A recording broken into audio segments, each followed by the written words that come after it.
because it's cheap. That's not true. This looks at Mexico, and it looks at the market by household economic levels. The first 10%, the first one on the left-hand side is the poorest 10% of the population. On the right-hand side, the far right-hand side, is the highest 10% of the population in terms of economic household income. What are we seeing there? The market in Mexico is concentrated at the high ends of the market, of the economic scale. Those people in the first 10%, 10%, the third 10% are not buying poultry because it's cheap. So I think this is an important thing to understand. Yes, it's an inexpensive source of protein. It's an important, inexpensive source of protein for a large part of the population. But that's not really what's driving the industry. I think this is really important to be understood. What's really driving it? It's because it's healthy. The image of health is there. The versatility of it. You can be baked, grilled, barbecued, whatever you want. Recipes of it are abound. So it's there. It's convenient. It's convenient for it. And then just about every country has their own traditional chicken recipe. So it's there. In fact, interesting fact is that after pizza, chicken is the most widely Googled name for foodstuff. So it's there. It's there. They're not looking in Google because it's cheap. They're looking at new recipes, new ways to eat it, new alternatives. So this is what's driving the industry. This is what's driving the industry, and I want to make that clear to the people in the industry that if you keep on thinking about it as a cheap, inexpensive food, you're going to drive it down. The industry, and we'll talk later on this evening, the industry's changed, the world's changed, and this is why you're eating poultry, because it's versatile, it's healthy, it's convenient.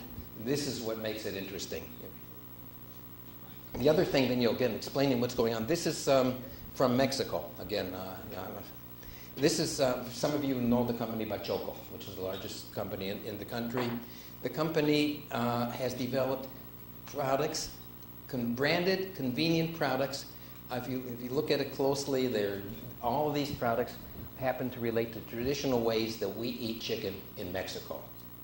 So they've developed, then what has the industry done? They recognize that people buy it because it's healthy, it's versatile, and it's convenient, and they've turned around and come up with products that are healthy, convenient, and respond to the way we eat chicken in the country.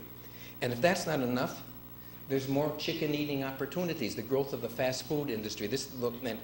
And we specifically chose China and India. We're not talking about the U.S. We're not talking about Europe. We're talking about China, India, other developing countries, Mexico. We're seeing that there are more and more opportunities for consumption of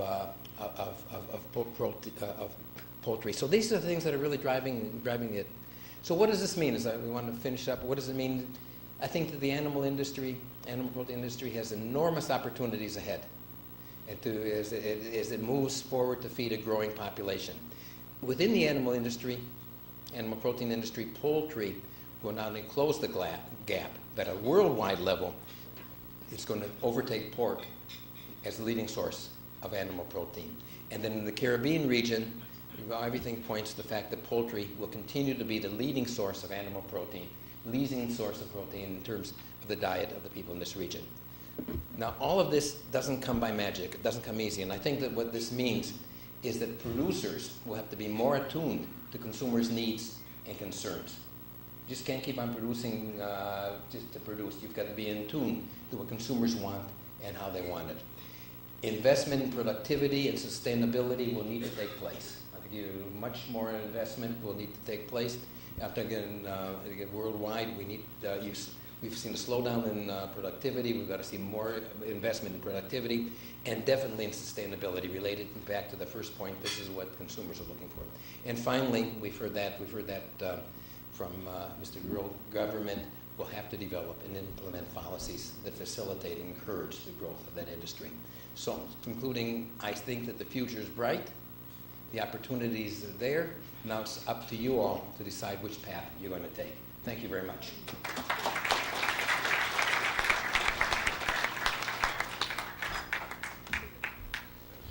Thank you very much, Ken. Very informative, and we just appreciate the attention to detail and, oops, hold on, and just all that was covered there. Without a doubt, we have a great opportunity in front of us, and thank you for the just the comprehensive nature of that presentation. Truly appreciate it. I think we're going to take a little break now. Is it time for a break? Where are we doing? Is that right? Voter thanks? Who's doing the voter thanks? Oh, the minister has to, Mr. We're going to excuse you now, sir. We thank you very much. Sir, you hear about the government policies that we need and the opportunities and the investment that's going to take place and the employment and everything. Have a great afternoon. Thank you, sir. I think, Keith, you're going to do the voter thanks first now? If you wish. All right. Thank you very much. Dr. Keith Emile.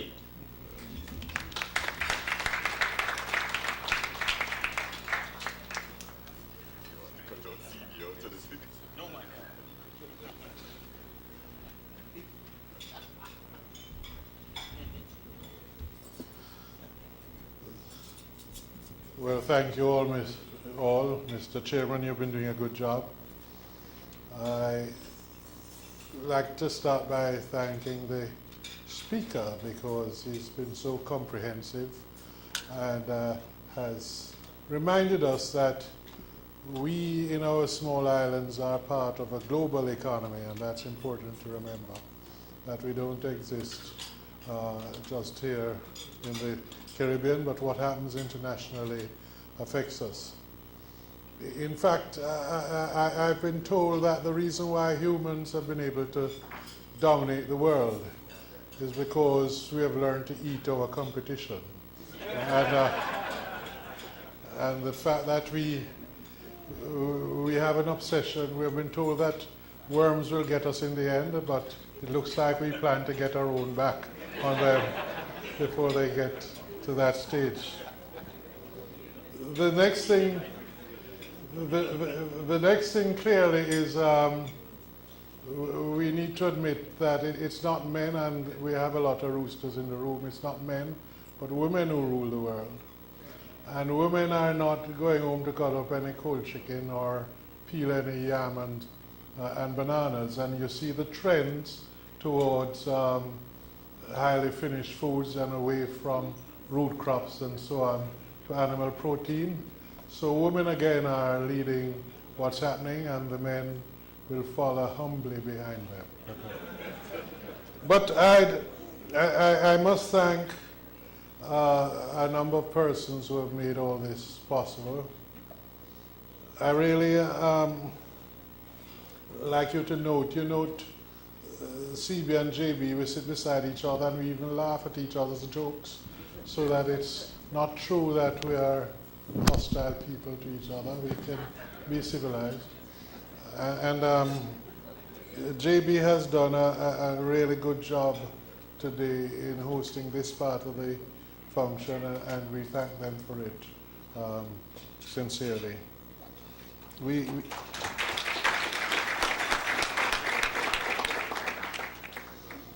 thank, as has been said before, the government of Jamaica.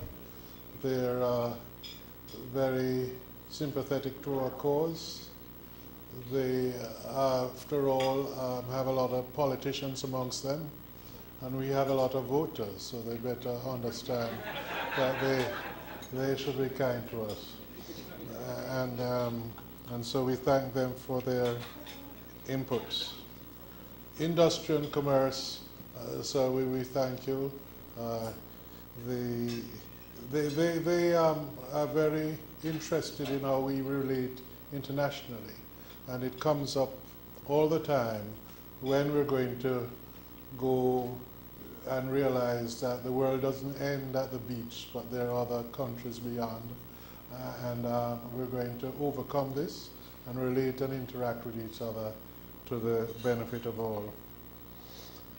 And of course, the CPA executive, Mr. Patrick de Groot from Guyana, he's been very good, and they're good to us otherwise. They feed Jamaica with rice, and for that we thank them. and we hope it will continue for a good time to come. But if you have the same program I have, you see we have the U.S. Soybean Export Council, who's been responsible for our main speaker, and we're glad that they're with us. Feed is the essential element, the major element in broiler production, and without the soybean people producing this element to our feeds, we could not have survived. So we thank them, and we're pleased that they are thinking beyond their borders and are reaching out to the Caribbean to make sure that we're okay, so they can be okay. We have a number of people here. We have CaribVet, we have Avigen, and Big Dutchman, who is part of our contributors, Keeman and so on, and Zana. These are input suppliers to us, and again, they don't just sell us things and walk away. They stay with us to make sure they are used in the right way and help us to grow and survive. To all these people, we extend a hearty thank you. This is only a part of it. There is a Jamaican welcome reception this evening, to which your significant others are also invited. And I would be very upset if all the food we have prepared goes to waste because you don't turn up. If it's going to rain, just bring your swimming trunks with you. We will survive in the rain. But thank you for being here. Thank you for apparently having a sense of how poultry fits into everything. I'm very impressed in the middle of the day to see so many jackets and ties. You have on your Sunday best for us, and so for that we thank you. So the day has only just begun for a lot of us. It goes into a technical symposium which starts with avian influenza, and you're welcome to stay and participate. Otherwise, thank you for being here. It's been good so far, and we'll see you at the next one. Certainly this evening to begin with. Thank you, sir.